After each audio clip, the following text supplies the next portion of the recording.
Terima kasih Tuhan Yesus. Kami mau terus belajar Tuhan. Kami mau terus mengucap syukur kepada Tuhan Yesus. Terima kasih Tuhan. Terima kasih.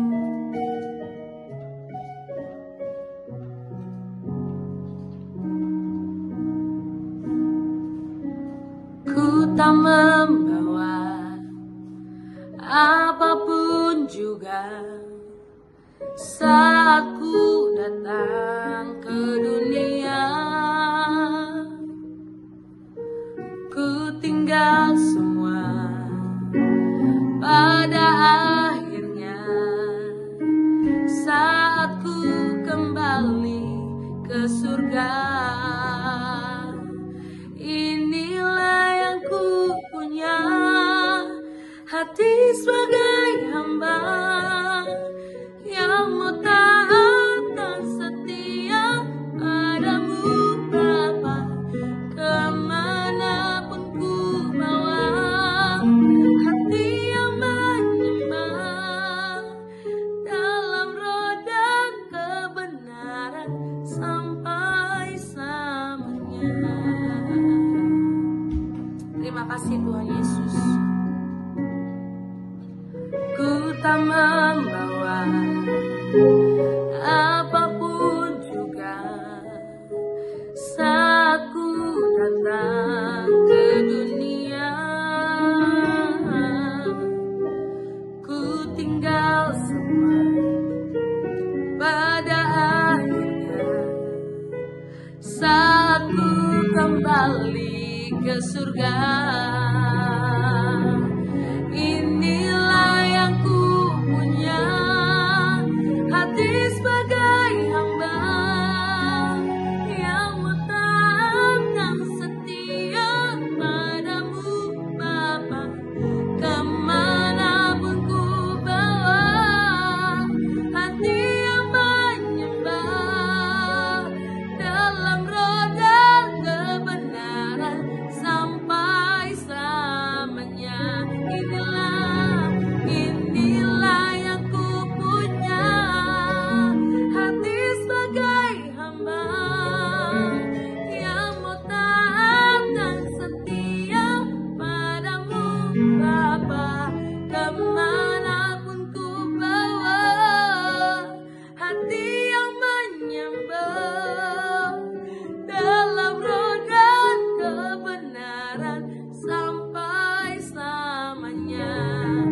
Dalam roda kebenaran sampai selamanya. Inilah yang kami punya, hati sebagai hamba.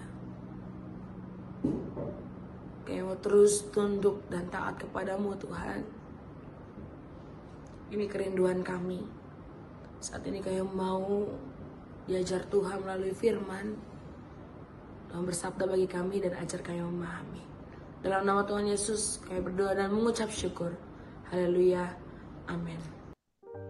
Shalom Bapak Ibu dan Saudara-saudari, kita berjumpa kembali di dalam Perenungan Intim dengan Allah, yang pada kesempatan ini akan membahas mengenai tujuan perubahan.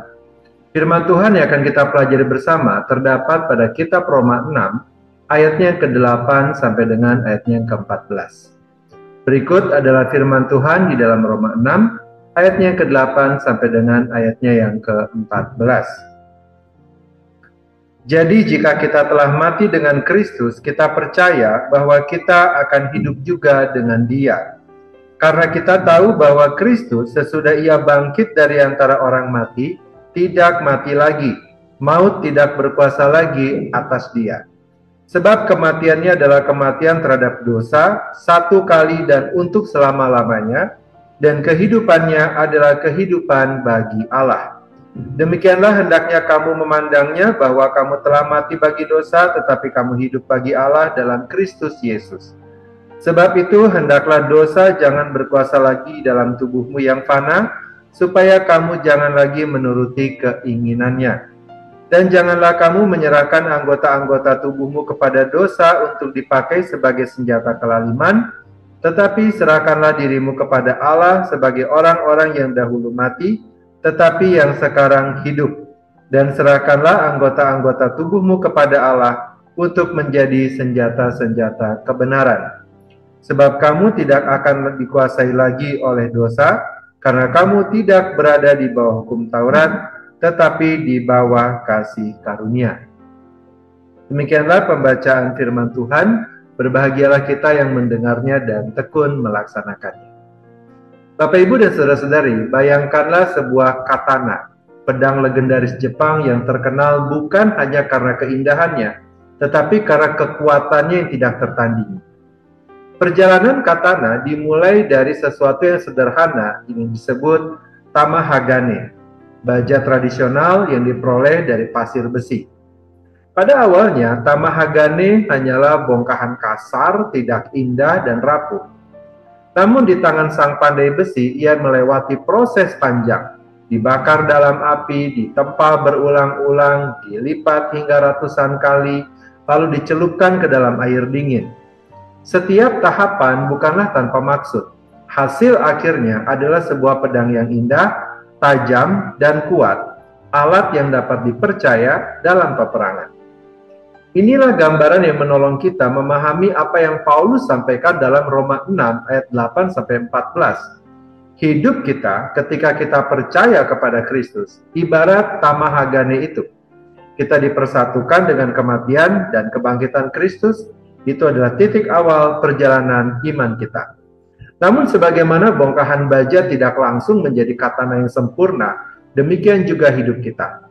Ada rentang waktu panjang antara ketika kita pertama kali percaya kepada Kristus dan ketika kita kelak dipanggil pulang bersamanya. Di rentang waktu inilah Allah memanggil kita untuk berubah. Bapak, Ibu, dan saudara-saudari, Paulus menekankan satu fondasi yang tidak boleh dilupakan. Perubahan hidup Kristen dimulai dari union with Christ, persatuan dengan Kristus, Roma 6 ayat 8. Selama Kristus berada di luar kita, dan kita terpisah darinya, semua yang telah ia derita dan lakukan untuk keselamatan umat manusia akan tetap tidak berguna dan tidak ada artinya bagi kita. Dengan kata lain, perubahan hidup seorang percaya tidak lahir dari usaha moral saja, melainkan dari persatuan rohani yang nyata dengan Kristus. Persatuan ini meliputi dua aspek. Pertama, kita mati bersama Kristus terhadap dosa. Dan yang kedua, kita hidup bersama Kristus bagi Allah. Itu berarti kita tidak lagi dikuasai dosa sebagai Tuhan, melainkan sekarang berada di bawah pemerintahan kasih karunia. Seperti baja tamahagane yang dikeluarkan dari tanah untuk diproses dalam api, kita pun dipisahkan dari keadaan lama kita dan dibawa masuk ke dalam tangan Allah untuk dibentuk olehnya. Disinilah kemudian muncul sebuah kondisi yang disebut dengan sudah tetapi belum, already but not yet. Kita sudah mati bagi dosa dan sudah hidup dalam Kristus, namun pada saat yang sama kita belum sepenuhnya sempurna. Kita masih dalam proses perubahan sampai tiba di kekekalan. Sama seperti katana yang masih ditempa dan dipanaskan, kita sudah memiliki bentuk dasar tetapi masih dalam proses pemurnian. Proses inilah yang Paulus maksud ketika ia menyampaikan dalam ayat 11, dikatakan demikian. Demikianlah hendaknya kamu memandangnya, bahwa kamu telah mati bagi dosa, tetapi kamu hidup bagi Allah dalam Kristus Yesus. Artinya kita dipanggil untuk hidup dengan kesadaran bahwa identitas baru kita sudah nyata, meskipun proses aktualisasinya masih berlangsung. Bapak, Ibu, dan saudara-saudari, api kehidupan berupa penderitaan, ujian, godaan adalah bagian dari proses itu. Seperti baja yang ditempa dalam api, kita pun dibentuk melalui kesulitan. Tetapi kasih karunia Allah bekerja di dalam dan melalui proses itu. Ketika kita jatuh, kasih karunia memurnikan. Ketika kita lemah, kasih karunia menguatkan. Semua ini bukanlah tanda bahwa Allah meninggalkan kita, tetapi bahwa Ia sedang bekerja menyiapkan kita menjadi alat di tangannya yang layak dipakai. Perhatikan ayat 13. Dan janganlah kamu menyerahkan anggota-anggota tubuhmu kepada dosa untuk dipakai sebagai senjata kelaliman, tetapi serahkanlah dirimu kepada Allah sebagai orang-orang yang dahulu mati, tetapi yang sekarang hidup. dan serahkanlah anggota-anggota tubuhmu kepada Allah untuk menjadi senjata-senjata kebenaran. Hidup seorang percaya bukanlah sekedar menjadi lebih baik, tetapi menjadi alat di tangan Allah untuk tujuan Allah. Paulus menegaskan bahwa tujuan dari semua ini adalah keserupaan dengan Kristus. Inilah puncak dari doktrin pengudusan. Seperti baja yang melalui proses panjang hingga menjadi katana yang indah dan kuat, kita dibentuk untuk mencerminkan Kristus dalam kasih, kesabaran, kerendahan hati, dan kebenaran.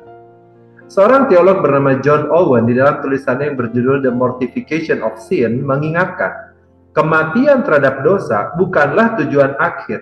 Tujuan akhirnya adalah hidup bagi Allah melalui keserupaan dengan Kristus. Perubahan Kristen bukan hanya soal tidak berbuat dosa, tetapi soal semakin mencerminkan karakter Kristus. Inilah alasan mengapa penderitaan dan ujian meskipun menyakitkan, seringkali menjadi alat Allah yang efektif. Seperti api yang membakar baja, penderitaan memurnikan iman kita. Dan justru disitulah kita belajar mengasihi seperti Kristus, mengampuni seperti Kristus, dan hidup dalam kebenaran seperti Kristus. Seperti pandai besi yang tidak akan berhenti bekerja sampai mencapai bentuknya yang sempurna, Allah pun tidak akan berhenti membentuk kita. Filipi 1 ayat 6 menyatakan, akan hal ini aku yakin sepenuhnya, yaitu Ia yang memulai pekerjaan yang baik di antara kamu, akan meneruskannya sampai pada akhirnya pada hari Kristus Yesus. Jadi ketika kita merasa rapuh, ketika kita jatuh, ketika proses ini terasa terlalu panjang dan berat, kita boleh mengingat bahwa Allah sedang bekerja. Kita telah diubah, sedang diubah, dan akan terus diubah sampai sempurna. Tujuan akhirnya jelas, bukan kenyamanan pribadi atau kebahagiaan duniawi, tetapi kemuliaan Allah yang nyata ketika hidup kita mencerminkan Kristus. Mari kita berdoa. Bapa yang baik, kami berterima kasih dan bersyukur kepada Tuhan untuk firman-Mu yang telah kami dengar pada hari ini. Kami mengucap syukur Tuhan, karena di dalam Kristus kami telah dipersatukan dengan kematian dan kebangkitannya. Firman-Mu meneguhkan kami bahwa kami telah mati bagi dosa, dan kini hidup kami ada di bawah pemerintahan kasih karunia. Namun Engkau juga mengingatkan kami bahwa perjalanan iman belum selesai. Kami dipanggil untuk terus berjalan, untuk menanggalkan manusia lama, dan setiap hari belajar menyerahkan hidup kami kepadamu. Ajarlah kami ya Tuhan untuk melihat bahwa penderitaan, pencobaan, maupun proses kehidupan yang berat bukanlah sia-sia, melainkan sarana-Mu untuk membentuk kami semakin serupa dengan Kristus. Bapa yang penuh kasih, kami berdoa agar Roh Kudus menguatkan kami dalam perjalanan ini. Ketika kami lemah, bangunkan iman kami. Ketika kami jatuh, pulihkanlah kami. Ketika kami goyah, teguhkanlah langkah kami. Bentuklah hati kami supaya semakin tunduk, sabar, dan setia kepadamu. Sehingga hidup kami benar-benar menjadi alat yang efektif di tangan Tuhan. Kami percaya bahwa Engkau yang telah memulai pekerjaan baik dalam diri kami, akan meneruskannya sampai pada hari Kristus Yesus. Inilah kerinduan kami, agar hidup kami pada akhirnya menjadi yang seperti Engkau kehendaki. Bukan demi kemuliaan kami, tetapi demi kemuliaan-Mu semata. Terima kasih Bapa, kini kami kembali memohonkan kepada Tuhan. Kiranya Engkau memberkati kami dengan segala kebaikan dari Allah Bapa, cinta kasih dari Tuhan Yesus Kristus, serta persekutuan dengan Allah Roh Kudus yang menyertai kami, sampai kedatangan Tuhan yang kedua kali menjemput setiap kami yang percaya. Terima kasih Bapa, dalam nama Tuhan Yesus kami berdoa. Amin. Demikianlah pembacaan firman Tuhan dan perenungan intim dengan Allah pada kesempatan ini. Sampai bertemu kembali di dalam perenungan intim dengan Allah berikutnya. Tuhan Yesus memberkati.